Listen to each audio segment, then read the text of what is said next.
Assembly నుంచి హేమ లైవ్లో ఉన్నారు. హేమ, అంటే ఎటువంటి విషయాన్ని పరిగణలోకి తీసుకున్నాడు స్పీకర్? ముఖ్యంగా అనర్హత పిటిషన్లని తోసిపుచ్చడానికి ప్రధాన కారణం ఏంటి?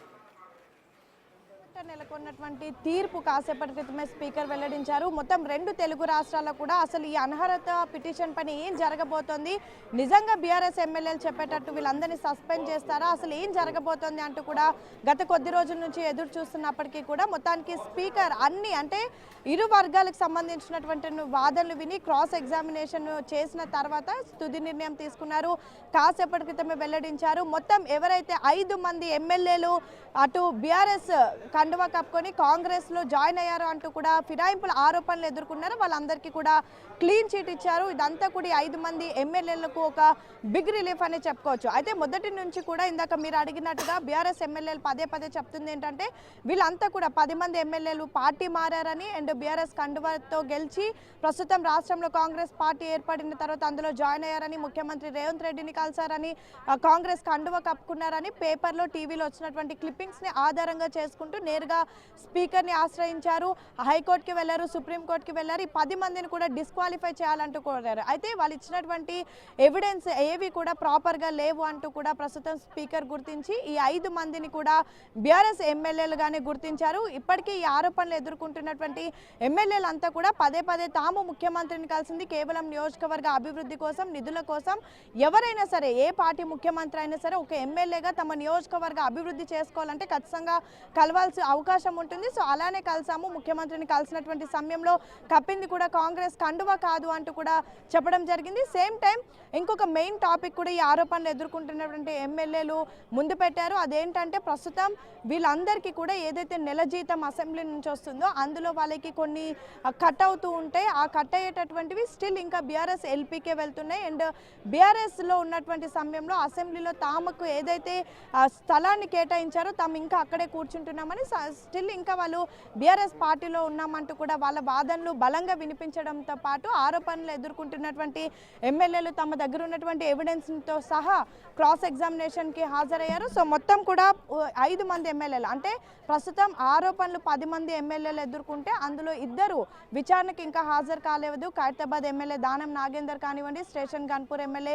కడియం శ్రీహరి, వీళ్ళిద్దరికీ కూడా వివరణ ఇవ్వాలి అంటూ నోటీసులు ఇచ్చినప్పటికీ మాకు సమయం కావాలి అంటూ కూడా కోరారు. సో ఇంకా వాళ్ళు వివరణ ఇవ్వలేదు, వాళ్ళు ఇంకా విచారణకు హాజరవ్వలేదు. 8 మంది ఎమ్మెల్యేలను కూడా స్పీకర్ ఇదే అసెంబ్లీలో 3 దఫాలుగా అటు ఆరోపణలు చేసినటువంటి ఎమ్మెల్యేలను, ఎదుర్కొంటున్నటువంటి ఎమ్మెల్యేలను వాళ్ళ అడ్వకేట్ల ద్వారా కూడా విచారించారు. 3 దఫాలుగా విచారించారు.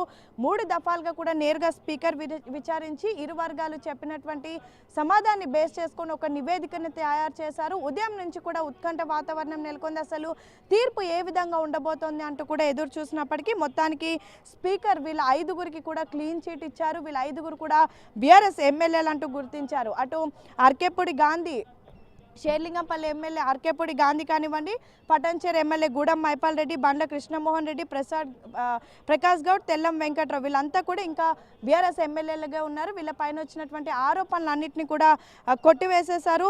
సో మొత్తానికైతే ఈ 5గురికి కూడా ప్రస్తుతం ఇది ఒక బిగ్ రిలీఫ్ అనే చెప్పుకోవచ్చు. ఎందుకంటే వన్స్ సస్పెండ్ అయితే మాత్రం ఖచ్చితంగా మరొక 6 ఏళ్ల పాటు కూడా ఏ ఎన్నికల్లో కూడా వీళ్ళు పోటీ చేయరు, వీళ్ళు అనర్హులుగా మిగిలిపోతారు, డిస్క్వాలిఫై అయిపోతారు.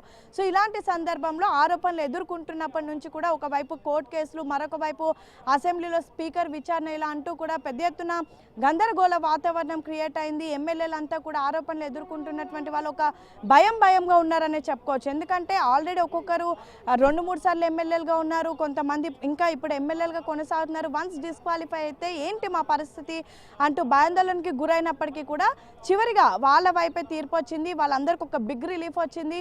సో 8 మంది ఎమ్మెల్యేలు విచారణకు హాజరైతే అందులో 5 మంది ఎమ్మెల్యేలకు సంబంధించిన తీర్పు మాత్రం ఈరోజు స్పీకర్ వెల్లడించారు. స్పీకర్ వెల్లడిస్తూ కూడా ఫిరాయింపుల ఆరోపణలు ఎదుర్కొంటున్నటువంటి ఎమ్మెల్యేల మొత్తం కూడా వాళ్ళకి రిలీఫ్ ఇవ్వడంతో పాటు ఏదైతే బీఆర్ఎస్ తరపునటువంటి ఎమ్మెల్యేలు వాదిస్తున్న పిటిషన్ని డిస్మిస్ చేసినటువంటి పరిస్థితి. సేమ్ టైం ఇంకా 3 ఎమ్మెల్యేలను కూడా వాళ్ళకి సంబంధించిన తీర్పు కూడా రేపు వెల్లడించేటటువంటి అవకాశం కనిపిస్తుంది. ఎందుకంటే సుప్రీంకోర్టు ఇప్పటికే ఆల్రెడీ ఒక గడువు ఇచ్చింది. ఆ గడువు సమయానికి నివేదిక తయారు చేయలేదు, నిర్ణయం తీసుకోలేదు. సో మరొకసారి అప్పుడు సుప్రీంకోర్టు ఆగ్రహం వ్యక్తం చేసినటువంటి సమయంలో 4 వారాల పాటు సమయం కావాలి అని కోరారు. అది రేపటితో ముగిస్తుంది. అంటే రేపు డిసెంబర్ 18కి 4 వారాల గడువు ముగుస్తుంది. సేమ్ టైం డిసెంబర్ 19వ తారీఖున సుప్రీంకోర్టు వేదికగా ఈ తెలంగాణ ఫిరాయింపుల ఎమ్మెల్యేల కేసు ఏదైతే విచారణ కూడా వస్తుంది, అక్కడ బెంచ్ మీదకి వస్తుంది. సో దానికి సంబంధించి కూడా అక్కడ వాదనలు వింటారు. సో ఇవన్నీ జరగకంటే ముందే ఈ రోజు అంటే డిసెంబర్ 17వ తారీఖునే మొత్తం 5 మంది ఎమ్మెల్యేలకు సంబంధించిన తీర్పుని స్పీకర్ వెల్లడించారు. మరొక 3 ఎమ్మెల్యేల తీర్పు కూడా రేపు వెల్లడించేటటువంటి అవకాశం కనిపిస్తుంది. ఇక మిగతా 2 ఎమ్మెల్యేలను మాత్రం ఏం చేయబోతోంది స్పీకర్ బెంచ్ అనేది మాత్రం చాలా కీలకంగా మారింది. ఎందుకంటే దానం నాగేందర్ ఇప్పటికే కాంగ్రెస్ బీఫామ్ మీద ఎంపీగా పోటీ చేశారు. కడియం శ్రీహరి తన కూతురు కడియం కావ్య ఎంపీగా పోటీ చేసినటువంటి సమయంలో కాంగ్రెస్ కండువా కప్పుకొని కాంగ్రెస్ ప్రచార రథం మీద ప్రచారం చేశారు. కాంగ్రెస్లో అంటే జరిగినటువంటి కార్యక్రమాల్లో పార్టిసిపేట్ చేయడంతో పాటు నేరుగా కాంగ్రెస్ కార్యాలయమైనటువంటి గాంధీ భవన్లో పీసీసీ చేసినటువంటి కార్యక్రమాల్లో కానివ్వండి, ఎగ్జిక్యూటివ్ ఎక్స్టెండెడ్ మీటింగ్ కానివ్వండి, ఇతర మీటింగ్స్లో కూడా పాల్గొన్నారు. సో వాళ్ళిద్దరి పైన విచారణ కానివ్వండి, వాళ్ళిద్దరి పైన తీసుకోబోయేటటువంటి నిర్ణయం కానివ్వండి చాలా కీలకంగా ఉండబోతుంది. ఇప్పటికే దానం రాజీనామా చేస్తారు, కడియం రాజీనామా చేస్తారు అనే అనేక వార్తలు వినిపించినప్పటికీ కూడా వాళ్ళిద్దరికి స్పీకర్ నోటీస్ ఇచ్చినా సరే ఇంకా మాకు వివరణ ఇవ్వడానికి టైం కావాలి అంటూ కూడా వాళ్ళిద్దరు విచారణకు హాజరు కాలేదు. సో వాళ్ళిద్దరిది పక్కన పెడితే మాత్రం ప్రస్తుతం 5 మంది ఎమ్మెల్యేలకు బిగ్ రిలీఫ్ వచ్చింది. మరొక 3 ఎమ్మెల్యేలను కూడా రేపు వాళ్ళకి సంబంధించినటువంటి ఏదైతే తీర్పు వెల్లడించబోతున్నారు. అండ్ మిగతా 2 ఎమ్మెల్యేలు ఏం చేస్తారు అనేది మాత్రం ఖచ్చితంగా వేచి చూడాల్సి ఉంటుంది. Okay, thank you Hema. వెడమ బొజ్జు గారు, సో మొత్తం ఓవరాల్గా స్పీకరు అనర్హత ఎమ్మెల్యేలు ఎవరైతే వాళ్ళ ఆరోపణలు ఎదుర్కొంటున్నారో వాళ్ళ వాదనలను ఏకీభవిస్తూ స్పీకర్ తన నిర్ణయాన్ని వెలువరించారు. ఇది ఒక రకంగా సంచలనమైన తీర్పు అనే చెప్పవచ్చు. ఎందుకంటే చాలా రాష్ట్రాల్లో కూడా ఇలాంటి ఇష్యూ జరిగినట్టుగా ఇక్కడ అంటే దాఖలాలు లేవు. ఎందుకంటే స్పీకర్ కంటిన్యూగా సుప్రీంకోర్టుని గౌరవిస్తూ సుప్రీంకోర్టు చెప్పిన విధంగా కంటిన్యూగా ఫిరాయింపు ఎమ్మెల్యేల విచారణని కంటిన్యూ చేశారు. అవునన్న, వాస్తవం అది. స్పీకర్ గారు చాలా మంచి నిర్ణయాన్ని తీసుకొని ఉన్న వాస్తవాన్ని అంటే ఇరు పార్టీలకు సంబంధించిన ఎమ్మెల్యేలు వాళ్ళు ఏమైతే ఆధారాలు సమర్పించారో వాళ్ళ ఆధారాలు కావచ్చు, మన వాళ్ళకి సంబంధించి జైలుకి సంబంధించిన అవన్నీ కూడా ఈరోజు ఇచ్చేయడం అనేది జరిగింది. వాస్తవంగా ప్రజాస్వామ్యం బతకాలి, గౌరవ ముఖ్యమంత్రి కలవడంలో ఎలాంటి తప్పు లేదు. కానీ కేసీఆర్ హయాంలో సొంత పార్టీ కలిసే అవకాశం లేదు. ఎందుకంటే వాళ్ళ హయాంలో అట్లాంటి అవకాశం లేకుండే. కానీ మన ముఖ్యమంత్రి హయాంలో అందరు కలిసి ఈరోజు బీఆర్ఎస్ వాళ్ళు ఆ రకంగా ఆరోపణలు చేస్తూ వాళ్ళందరూ కూడా ఇబ్బంది పెట్టడం అయితే అసలే కరెక్ట్ కాదు. ఈరోజు చాలా క్లారిటీ తోటి ఎవరైతే పార్టీలో జైనా అని చెప్తున్నారో బీఆర్ఎస్ పార్టీ వాళ్ళే ఆ ఎమ్మెల్యేలు స్వయంగా చెప్తున్నారు. ఇంకొకటి చెప్తున్నారు, కుర్చీ విషయం మాట్లాడారు. ఏంటిది, వాళ్ళు కేటాయించిన సీట్లలో వాళ్ళు కూర్చోవాలని మాట్లాడతారు. ఈ రోజు కేసీఆర్ గారు ఎక్కడ కూర్చుని ఫామ్ హౌస్ లో కూర్చో పెట్టుకున్నారా వాళ్ళకి అసెంబ్లీలో? అసెంబ్లీకి ఎందుకు రాకూడదు కేసీఆర్ గారు? ప్రతిపక్ష నాయకుడుగా ఈ రోజు కేసీఆర్ గారు అక్కడ రావాలి కదా. ఎందుకంటే ఇది కరెక్ట్ కాదు. ఈ రోజు ఇబ్బంది పెట్టడం కావచ్చు, ఈ రోజు వాస్తవంగా ఫిరాయింపులు చేసింది వాళ్ళ పార్టీలో, మా పార్టీలో ఎక్కడ కూడా ఫిరాయింపు లేరు. ఈ రోజు చాలా స్పష్టంగా ఏదైతే కోర్టులో గౌరవ స్పీకర్ గారు క్లీన్ సిట్ అంటే వాళ్ళు ఏదైతే ఆరోపణ అవన్నీ కూడా వాస్తవం అని తెలిపోయింది. హలో హలో చెప్పండి అన్న. సో ఏంటంటే ఇప్పుడు జరుగుతున్న విషయం పైన కూడా ఖచ్చితంగా స్పీకర్ కాంగ్రెస్ పార్టీకి అనుకూలంగా తీర్పిచ్చాడనేది బీఆర్ఎస్ పార్టీకి సంబంధించిన ఎమ్మెల్యేలు నాయకుల ఆరోపణ.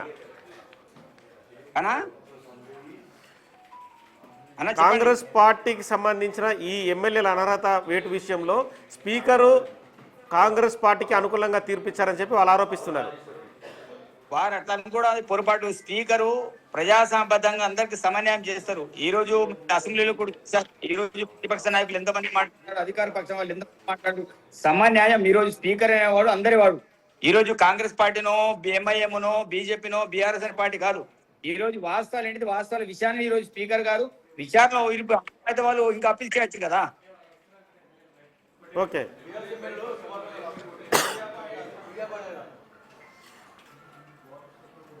సో మొత్తానికైతే కాంగ్రెస్ పార్టీకి సంబంధించి బీఆర్ఎస్ సంబంధించి అనర్హత వేటు విషయంలో స్పీకరు తగు నిర్ణయమే తీసుకుంటారని చెప్పి కాంగ్రెస్ పార్టీ చెప్తోంది. మరోవైపు ఈ ఎమ్మెల్యేల అనర్హత పిటిషన్లకు సంబంధించి బీఆర్ఎస్ పార్టీ ఎమ్మెల్యేలు ప్రస్తుతం మీడియా పాయింట్ వద్ద మాట్లాడుతున్నారు. వాళ్ళు మరి ఇప్పటికీ జరుగుతున్న తతంగంలో వాళ్ళు కూడా పిటిషనర్గా ఉన్నారు. వాళ్ళ తరఫున అడ్వకేట్లు కూడా రకరకాల సందర్భాల్లో అసెంబ్లీలో వాదనలు వినిపించారు.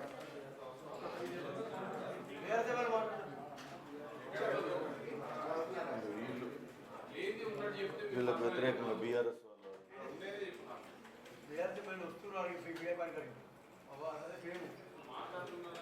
వెడమబొజ్జు గారు, అనా సో ఈ నిర్ణయం అనేది ఖచ్చితంగా దేశంలో సంచలనం రేపిన అంశమని అనుకోవచ్చా? ఎందుకంటే రకరకాల విచారణలు జరిగిన సందర్భంలోనే తీర్పుని స్పీకరు తన నిర్ణయాన్ని కరాఖండిగా వెలువరించాడు.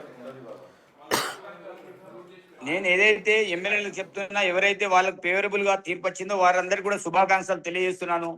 వారు ఎన్ని ఆరోపణలు చేసినా, ఏం చేసినా చాలా స్పష్టంగా ఈరోజు తీర్పు అనేది రావడం అనేది జరిగింది. రేపు సుప్రీంకోర్టులో కూడా అదే ఒక అంశాన్ని గౌరవ స్పీకర్ గారు సబ్మిట్ చేయబోతారు. దానిలో ఎలాంటి సందేహం లేదు. మిగతా ఎమ్మెల్యేలు ఎవరైతే వాళ్ళకి కూడా ఎవరు కూడా ఇబ్బంది పడాల్సిన అవసరం కూడా లేదు.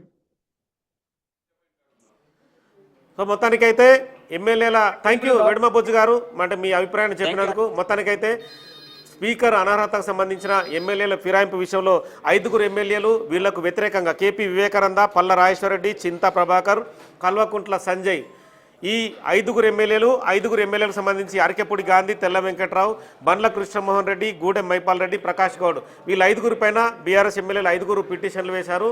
వీళ్ళందరూ కూడా గులాబీ పార్టీ పైన, బీఆర్ఎస్ పార్టీ గుర్తుపైన గెలిచిన తర్వాత కాంగ్రెస్ పార్టీకి వెళ్ళారు. కాంగ్రెస్ పార్టీలోనే ముఖ్యమంత్రి దగ్గరికి వెళ్ళి కండువా కప్పుకున్నారు. ఖచ్చితంగా వీళ్ళపైన అనర్హత వేటు వేయాల్సిందని చెప్పి వీళ్ళు హైకోర్టుకు వెళ్ళారు. హైకోర్టు నుంచి సుప్రీంకోర్టు వెళ్ళారు. సుప్రీంకోర్టు గడువు కూడా రేపు ముగుస్తుంది. మరో 3 ఎమ్మెల్యేలకు సంబంధించిన తీర్పుని రేపు స్పీకర్ గడ్డం ప్రసాద్ కుమార్ వెలువరించే అవకాశం కనిపిస్తుంది. కాళ యాదయ్య, పోచారం శ్రీనివాసరెడ్డి, సంజయ్ కుమార్ వీళ్ళకి సంబంధించిన తీర్పును కూడా రేపు చెప్పే అవకాశం కనిపిస్తుంది. మరో 2 ఎమ్మెల్యేలు దానం నాగేందర్ కానీ కడియం శ్రీహరికి సంబంధించిన అంశంలో వాళ్ళిద్దరూ టైం అడిగారు. తమ అభిప్రాయాన్ని చెప్పడం కోసం కొంత సమయం కావాలని చెప్పి స్పీకర్ని అడిగారు. కాబట్టి రేపు ఈ 3 ఎమ్మెల్యేల సంబంధించిన నిర్ణయాన్ని వివరించిన తర్వాత సుప్రీంకోర్టుకి సీల్డ్ కవర్లో గడ్డం ప్రసాద్ కుమార్ తన నిర్ణయాన్ని ఏదైతే వెలువరించిండో ఆ వెలువరించే కాపీని పంపించే అవకాశం కనిపిస్తుంది. రేపు తుది గడువు ఉన్న నేపథ్యంలో తదుపరి మిగతా 2 ఎమ్మెల్యేలకు సంబంధించి కూడా గడువు కావాలని అడిగారన్న విషయాన్ని కూడా రికార్డెడ్గా పంపించే అవకాశం కనిపిస్తుంది. సో మొత్తానికైతే కేపీ వివేకానంద, పల్లరాజేశ్వరరెడ్డి, చింత ప్రభాకర్, కల్వకుంట్ల సంజయ్ల పిటిషన్ని స్పీకర్ తోసిపుచ్చినట్టే అనుకోవచ్చు. ఎందుకంటే తీర్పు వెలువడిన తర్వాత అనర్హత అనేది ఎక్కడా జరగలేదు, పార్టీ ఫిరాయింపులు అనేది జరగలేదని చెప్పి రికార్డెడ్గా తాను భావించానని చెప్పి తన తీర్పు కాపీలో పేర్కొన్నారు. కాబట్టి ఎందుకంటే ఇక్కడ అఫీషియల్గా పార్టీ కార్యక్రమం సంబంధించి గాంధీ భవన్కి వెళ్ళడం కావచ్చు, గాంధీ భవన్లో ప్రెస్ మీట్లు నిర్వహించడం కావచ్చు, కాంగ్రెస్ పార్టీ అధికారికంగా కార్యక్రమాలు ఎక్కడన్నా పార్టీకి సంబంధించిన కార్యక్రమాలు నిర్వహించినా అక్కడికి వెళ్ళి ఆ పార్టీ కార్యక్రమంలో పాల్గొనడం కావచ్చు, అవన్నీ కూడా ఎక్కడ జరగలేదని చెప్పి స్పీకరు తనకు సంబంధించిన ఎవరైతే అనర్హత ఎదుర్కొంటున్నారో వాళ్ళకు సంబంధించిన వాదన్ని ఖచ్చితంగా పరిగణలోకి తీసుకున్నాడని చెప్పచ్చు. పరిగణలోకి తీసుకున్న తర్వాత ఈ తీర్పు వెలువరించారు. ఎందుకంటే ఇప్పటికీ ఈ 5గురు ఎమ్మెల్యేలు ఆరోపణలు ఎదుర్కొంటున్న 5గురు ఎమ్మెల్యేలు కూడా తాము ఇప్పటికీ బీఆర్ఎస్ పార్టీలో కొనసాగుతున్నాము, అసెంబ్లీలో కూర్చున్నా కూడా బీఆర్ఎస్ సంబంధించిన వైపే కూర్చుంటున్నాము, ఎందుకంటే తమ సీట్ల కేటాయింపు జరిగిన సందర్భంలో అక్కడే కూర్చుంటామని చెప్పి చెప్పుకొచ్చారు. ఇక ప్రతిపక్ష పార్టీకి పిఎస్సి చైర్మన్ అనేది ఆనవాయితీగా ప్రతి ప్రభుత్వం ఇస్తూ ఉంటుంది. పిఎస్సి చైర్మన్ని కూడా ప్రతిపక్ష పార్టీ హోదాలోనే తనకు వచ్చిందని చెప్పి అరికపూడి గాంధీ తన వాదనని కూడా స్పీకర్ ముందుంచారు. ఇలా మిగతా తెల్ల వెంకట్రావు కానీ, బండ్ల కృష్ణమోహన్ రెడ్డి కానీ, గూడెం మైపాల్ రెడ్డి, ప్రకాష్ గౌడ్ సేమ్ ఇదే అభిప్రాయాన్ని, అంటే పార్టీకి సంబంధించిన కార్యక్రమాల్లో పాల్గొనలేదు, నియోజకవర్గ అభివృద్ధి కోసమే ముఖ్యమంత్రిని కలిశాము, ఇప్పటికీ కంటిన్యూగా ముఖ్యమంత్రిని కలవడం అంటే ఖచ్చితంగా నియోజకవర్గంలో నిధులు రావాల్సి ఉంటుంది, నియోజకవర్గంలో డెవలప్మెంట్ జరగాల్సి ఉంటుంది, తమ ప్రజలు తమ సమస్యల్ని తీర్చాలని చెప్పి అడుగుతారు. కాబట్టి ఖచ్చితంగా ముఖ్యమంత్రిని తాము కలుస్తూనే ఉంటామని చెప్పి చెప్పుకొచ్చారు. సో మొత్తానికైతే అనర్హత వేటుకు సంబంధించి మాత్రం సంచలనమైన నిర్ణయాన్ని స్పీకర్ గడ్డం ప్రసాద్ కుమార్ వెలువరించారని చెప్పచ్చు. మరి ఇప్పటికీ అసెంబ్లీ దగ్గర కేపీ వివేకానంద కానీ మిగతా పల్లరాజేశ్వరరెడ్డి కానీ కొంతమంది ఎమ్మెల్యేలు అసెంబ్లీకి ప్రస్తుతం చేర్చుకున్నారు. స్పీకర్ ఓపెన్ కోర్టు హాల్లో తన తీర్పుని అడ్వకేట్ల సమక్షంలో, 2 పక్షాల అడ్వకేట్ల సమక్షంలో ఇరు పక్షాలకు సంబంధించిన కొంతమంది ఎమ్మెల్యేలు అటెండ్ అయిన సందర్భంలో నిర్ణయాన్ని వెలువరించారు. కాబట్టి మరి బీఆర్ఎస్ పార్టీ ఈ తీర్పు పైన, ఈ నిర్ణయం పైన ఎలాంటి ఆరోపణలు చేస్తుందని కూడా ఖచ్చితంగా చూడాల్సిన అవసరం అయితే కనిపిస్తుంది.